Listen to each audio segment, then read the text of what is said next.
Puji Tuhan, salam. Kita kembali dalam renungan Betani Kebumen. Hari ini saya akan menyampaikan tentang kesadaran terhadap keberadaan diri.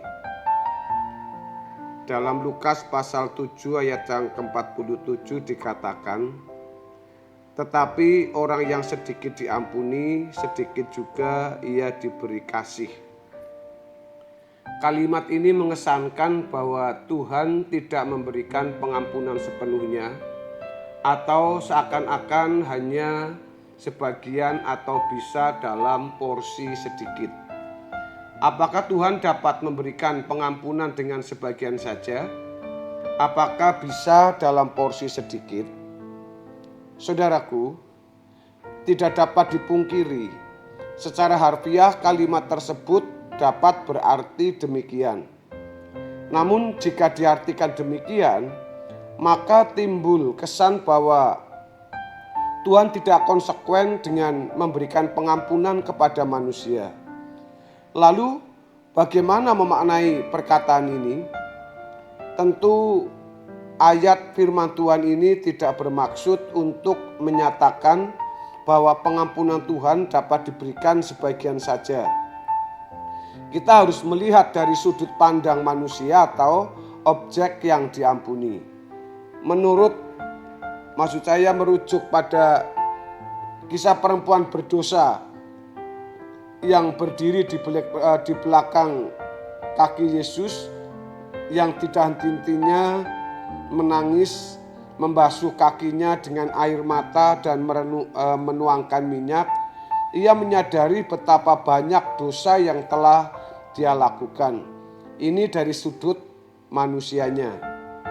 Hal ini berbeda dengan Simon, orang Farisi yang merasa dirinya sudah baik di mata manusia. Ia merasa dirinya adalah orang saleh yang tidak memiliki dosa seperti perempuan itu. Dalam hal ini, besarnya dosa yang dimaksud Tuhan dalam ayat itu tidak hanya menunjuk pada keadaan orang tersebut, tetapi kesadarannya terhadap keadaan dirinya.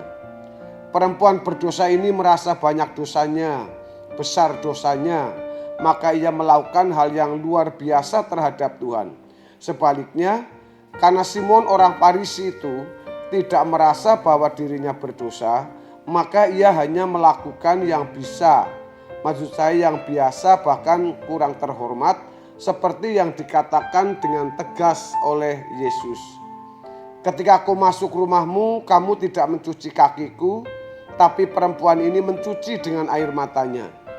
Kamu tidak mencium aku, tetapi wanita ini mencium kakiku. Engkau tidak meminyaki aku dengan minyak. Perempuan ini menuangkan minyaknya kepadaku. Di dalam Lukas 7 ayat yang ke-44. Dalam konteks budaya hari itu, saudara, jika ada tamu yang dianggap terhormat dari tuan rumah, maka tuan rumah yang mencuci kaki tamu itu. Tuan rumah yang kemudian mencium terlebih dahulu kaki tamu tersebut dan memercikannya dengan minyak wangi. Tetapi hal itu tidak dilakukan oleh Simon orang Farisi karena ia memandang Yesus tidak terhormat atau kurang terhormat dibanding dirinya. Berbeda dengan perempuan itu, Simon orang Farisi merasa dirinya tidak memiliki dosa sebanyak wanita tersebut. Karena pada saat itu ia memandang dirinya sebagai penegak Taurat. Inilah yang dimaksud Tuhan ketika berkata, tetapi orang yang sedikit diampuni, sedikit juga ia berbuat kasih. Dalam hal ini, besarnya dosa yang dimaksud dalam pernyataan Tuhan tidak hanya menunjuk pada keadaan orang tersebut, tetapi kesadarannya terhadap keadaan dirinya. Simon orang Farisi itu tidak sadar bahwa dirinya belum berkeadaan seperti yang dikehendaki Allah. Ia berpikir dengan menjadi agen penegak hukum keagamaan, ia telah memiliki keadaan yang benar. Dengan berpikir demikian, ia merasa telah cukup baik sehingga tidak melakukan banyak perbuatan kasih. Sebaliknya, wanita yang merasa berdosa itu melakukan banyak perbuatan kasih karena berangkat dari kesadaran akan dirinya yang belum berkenan. Kesadaran akan dirinya membuat perempuan tersebut diampuni oleh Tuhan. Kisah wanita berdosa dan Simon orang Farisi ini memberi pelajaran berharga bagi kita.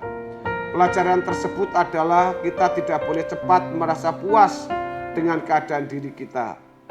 Jangan berpikir jika tidak melakukan pelanggaran moral, diterima masyarakat, dan mengambil bagian dalam kegiatan gerejawi, maka kita sudah berkenan di hadapan Tuhan. Sesungguhnya kita harus terus merasa haus dan lapar untuk terus mengejar standar keberadaan yang dikehendaki oleh Tuhan. Tentu hal ini dapat dilihat oleh orang itu sendiri bersama dengan Tuhan jika jujur memperkarakannya. Tuhan akan membukakan mata rohani seseorang terhadap keadaan dirinya ketika ia haus dan jujur memperkarakannya. Selain itu, ia akan bisa menghayati, akan bisa semakin menghayati kebesaran dan kekudusan Allah. Ketika seseorang semakin menghayati kekudusan Allah, ia akan menyadari kemelesetan yang ada dalam dirinya. Orang yang memburu kesucian, orang yang haus dan lapar akan kebenaran, pasti dibukakan pengertiannya untuk melihat keadaan dirinya supaya semua unsur kekafiran, semua sampah-sampah dosa masa lalunya bisa dikenali dan ditanggulangi. Bapak Ibu Saudara yang dikasihi oleh Tuhan Yesus, kiranya kita sebagai anak Tuhan harus punya kesadaran dan jangan terlalu berpuas diri, berbangga diri. Kalau kita sepertinya tidak pernah melakukan pelanggaran moral, itu pasti berkenan kepada Tuhan. Yang harus kita lakukan adalah pada waktu kita melakukan sesuatu yang kita rasa secara jujur tidak berkenan kepada Tuhan, mari kita cepat-cepat untuk berbalik dan datang kepada Tuhan, memohon pengampunan supaya perkenanan Tuhan ada pada diri kita semua. Saudaraku, kiranya kebenaran firman Tuhan pada hari ini memberkati kita semua. Haleluya. Amin.